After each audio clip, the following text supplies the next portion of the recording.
Partenza leggermente sottotono, quella di Federica Pellegrini nella terza batteria dei 200 metri stile libero alle Olimpiadi di Tokyo.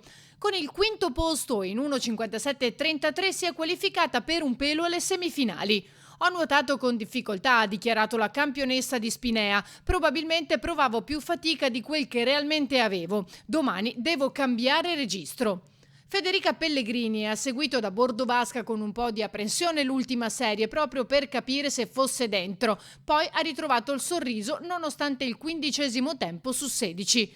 Sarà dura, ha dichiarato ancora, in una corsia laterale. Tifate per me. Mi sono preparata per bene e vorrei continuare a farlo. È una grande soddisfazione essere alla quinta Olimpiade, ha concluso.